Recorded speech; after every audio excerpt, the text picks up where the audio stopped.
Hello साथियों, नमस्ते। कैसे हैं आप सब लोग? उम्मीद है शानदार, जिंदाबाद, जबरदस्त होंगे। टीचिंग पर आप सभी का मैं अंकित भाटी स्वागत करता हूं। और बच्चों, केवीएस और एनवीएस दोनों की बहुत बेहतरीन वैकेंसी आई है। अगर मैं पीजीटी की बात करूं, टीजीटी की बात करूं, पीआरटी की, तो तीनों में ही वैकेंसीज हैं। अच्छी खासी कहें या इसको बहुत कम कहें, ये तो एक अलग मुद्दा है। लेकिन एक हम कह सकते हैं कि ना कम है ना ज़्यादा है। 13,000 वैकेंसीज हम टीचिंग में देख पाते हैं, और टीचिंग की ही पोस्ट ये 13,000 प्लस मैंने लिखी हैं। कैसे हैं ये 13,000 प्लस, मैं वो भी आपको एक्सप्लेन करने वाला हूं। लेकिन उससे पहले बता दूं कि नॉन टीचिंग वाले बच्चे इस वीडियो को ना देखें, जो केवल जूनियर जेएसए की पोस्ट देखने आए हैं, यानी क्लर्क वाली पोस्ट देखने आए हैं, एमटीएस वाली पोस्ट देखने आए हैं, तो मैं उसके लिए सेपरेट वीडियो बना दूंगा। लेकिन फिलहाल मैं जानकारी जो दूंगा इसमें, वो पीआरटी, टीजीटी और पीजीटी की दूंगा। इसमें किसी भी बच्चे का कोई भी डाउट, चाहे वो सब्जेक्ट कॉम्बिनेशन को लेकर के हो या किसी भी तरह का कोई डाउट होगा, वो शायद नहीं बचेगा। वीडियो भले ही थोड़ी सी लंबी जाए, लेकिन हर एक चीज में क्लैरिटी आ जाएगी। टीचिंग के जब भी कोई एग्जाम आता है या टीचिंग की कोई वैकेंसी आती है, तो बहुत सारे बच्चों को बहुत सारे डाउट्स होते हैं, वो सारे क्लियर करके जाऊंगा इस वीडियो के अंत तक।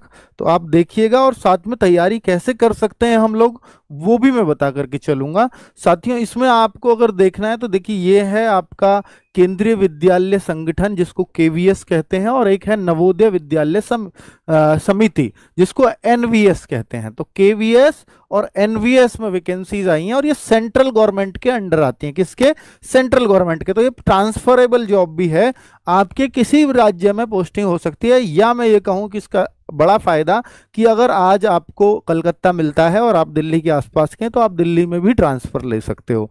शुरुआत में आपको चाहे कहीं भी मिले, आप घर के पास भी आ सकते हो, लेकिन एक पर्टिकुलर टाइम बाद ऐसा होगा। ऐसा नहीं है कि आपकी कल पोस्टिंग हुई, परसों आप यहाँ भाग के आ जाओ, वो हो नहीं सकता, वो पॉसिबल नहीं है।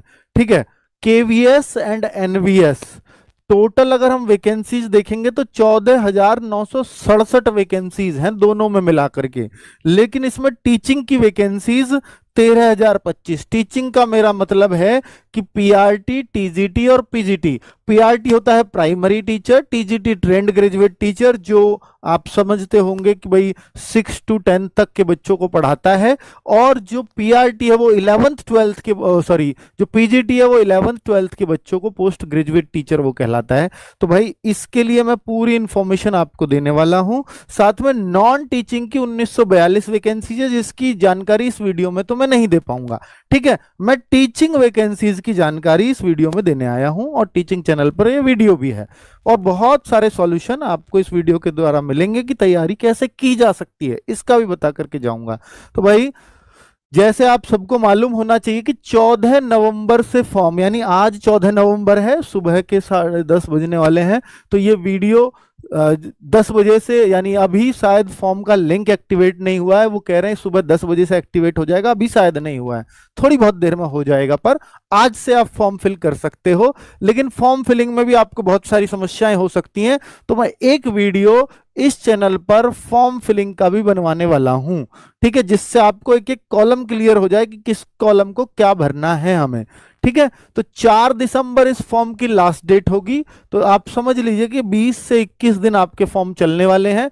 फी डिपॉजिट की जो तारीख है वो थोड़ा सा, वो भी लास्ट 14 नवंबर, सॉरी 14 फी डिपॉजिट ओपन, सॉरी, फीस भी आप आज ही डिपॉजिट करा पाओगे। लेकिन जो फी क्लोज है वो भी लास्ट डेट ऑफ एप्लीकेशन ही है, यानी फीस का भी साथ साथ ही चलेगा। कई बार कई एप्लीकेशंस में फीस के 1-2 दिन ज्यादा दे दिए जाते हैं कि फॉर्म आज भर दो, फीस 2 दिन बाद जमा कर देना, पर यहां ऐसा नहीं है। चलिए नेक्स्ट, अगर मैं आपको बताऊं कि भाई फीस कितनी लगेगी एग्जामिनेशन, तो अब आप देखो भाई, फीस बहुत महंगी है फॉर्म भरने की, हर कोई भरने की हिम्मत भी नहीं कर पाएगा। एनवीएस और केवीएस की अगर आपको फॉर्म भरना है तो दोनों का अलग अलग ही भरना पड़ेगा। तो देखते हैं कि हाँ, कि किस तरह से। ठीक है, मैं अभी इसमें ये देखिए, in case candidate is applying for similar post in KVS and NVS both, he या सी विल हैव टू पे फी फॉर सिंगल पोस्ट। देखिए, ये बात क्लियर कर दी उसने कि आप मान लीजिए टीजीटी की मैथ की वैकेंसी के लिए भर रहे हैं दोनों में ही, तो आपको एक ही फॉर्म से काम चल जाएगा और एक ही फीस देनी पड़ेगी। लेकिन अगर आप एक टीजीटी भरते हैं और एक भरते हैं, मान लीजिए टीजीटी में आप दो तरह से एलिजिबल हैं, एक आप मैथ के लिए एलिजिबल हैं और एक आप दूसरे सब्जेक्ट के लिए भी टीजीटी में एलिजिबल हैं, तो दोनों की सेपरेट फीस देनी होगी। या आप केवीएस में, या एक फॉर्म आप टीजीटी से डालना चाहते हैं और एनवीएस का आपको पीजीटी का भी डालना है, तो आपको अलग अलग फीस देनी होगी। तो ये इस तरह से क्लियर करने की कोशिश कर रहा है। लेकिन अगर आप एक ही पोस्ट भरते हैं दोनों में ही, तो वो वहां पोस्ट प्रेफरेंस दे दी जाएगी कि आपको केवीएस चाहिए या एनवीएस चाहिए, वो फॉर्म भरते टाइम क्लियर हो जाएगा। ठीक है, तो भाई अभी अगर आपको मैं बोलूं कि टीजीटी वाले जो बच्चे हैं अगर वो फॉर्म भरेंगे तो 1500 रुपए तो उनकी एग्जामिनेशन फीस, प्रोसेसिंग फीस 500, तो 2000 रुपए का फॉर्म पड़ेगा भाई आपको। बहुत ही महंगी फीस चार्ज कर रहे हैं आपसे। पीआरटी 2000 रुपए का फॉर्म है, घना खतरनाक है भाई है फीस तो इनकी। और अगर हम देखें कि और किसकी, पीजीटी, पीजीटी की फीस भी 2000 रुपए है, काफी ज्यादा फीस है ना। चलो अब आगे बात कर लेते हैं, एक एक चीज के बारे में क्लैरिटी से समझेंगे। कट ऑफ डेट, इस बात को समझना है, कट ऑफ डेट बहुत इंपॉर्टेंट होती है। कट ऑफ डेट फॉर्म की लास्ट डेट ही बनाते हैं अमूमन, तो 4 दिसंबर फॉर्म की लास्ट डेट है, वो आपकी कट ऑफ डेट बनाई गई है। 1 जनवरी 2025 जो भी बच्चे ओबीसी से सुनना, और अगला पॉइंट ईडब्ल्यूएस का होगा, जो बच्चे ओबीसी से बिलोंग करते हैं, ये सेंट्रल की वैकेंसी, आप अपने स्टेट में किस भी कैटेगरी में आते हो लेकिन आपके पास ओबीसी का सर्टिफिकेट, अगर आपको ओबीसी का फायदा लेना है तो ये सेंट्रल का सर्टिफिकेट होना जरूरी है। ये देख लीजिएगा, आपके स्टेट का नहीं होना चाहिए, सेंट्रल लिस्ट में आने चाहिए आप ओबीसी में। और फिर उसने बोला है कि 1 जनवरी 2025 के बाद का बना हुआ होना चाहिए, ये बहुत क्लियर इंस्ट्रक्शन है। और दूसरा उसने बोला है कि लास्ट डेट ऑफ एप्लीकेशन से पहले बना हुआ होना चाहिए, यानी ओबीसी सर्टिफिकेट से आप सिर्फ तभी फॉर्म भर पाओगे या तो आपके पास होगा 1 जनवरी 2025 के बाद का बना हुआ, अगर वो नहीं है तो 4 दिसंबर 2025 से पहले बनवा लीजिएगा, तब फॉर्म भर दीजिए। ये बोल रहा है कि इस बीच का ही ओबीसी सर्टिफिकेट चलेगा। आपको सर एससी एसटी सर्टिफिकेट, तो एससी एसटी सर्टिफिकेट की कोई कंडीशन नहीं है। ठीक है, चलो ईडब्ल्यूएस की कंडीशन है, तो ईडब्ल्यूएस की तो फिक्स कंडीशन होती है कि जो करंट फाइनेंशियल ईयर होता है उसी का ही चलेगा, अर्थात 1 अप्रैल 2025। ये और भी थोड़ा इसका टाइम पीरियड कम है, 1 अप्रैल 2025 से 4 दिसंबर 2025 के बीच का ही ईडब्ल्यूएस सर्टिफिकेट चाहिए होगा। इनकम सर्टिफिकेट की बात नहीं कर रहा हूं मैं, ईडब्ल्यूएस सर्टिफिकेट। इनकम सर्टिफिकेट तो 2000 जो पीछे का यानी पिछला फाइनेंशियल ईयर का बनता है, लेकिन ईडब्ल्यूएस नेक्स्ट फाइनेंशियल ईयर का बनता है। ठीक है, तो इनकम सर्टिफिकेट पे मत जाना। नेक्स्ट है केवीएस और एनवीएस एग्जाम पैटर्न। अब आप समझिए दोनों के लिए क्या है, और ये सभी पोस्ट के लिए है, चाहे आपकी पीजीटी पोस्ट है, टीजीटी पोस्ट है, पीआरटी पोस्ट है, सभी के लिए एग्जाम पैटर्न समान है। एग्जाम पैटर्न एकदम समान है, क्वेश्चंस का लेवल डिफर कर सकता है, लेकिन टीयर 1 नॉन टीचिंग पोस्ट का भी इवन ऐसा ही है, बस एमटीएस को छोड़ करके सबका। देखिए जनरल रीजनिंग आएगा 20 क्वेश्चन, टीयर 1 सबका ऐसा ही होगा।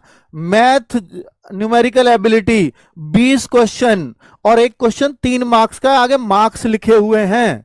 कंप्यूटर लिटरेसी, ये कंप्यूटर है, 20 क्वेश्चन।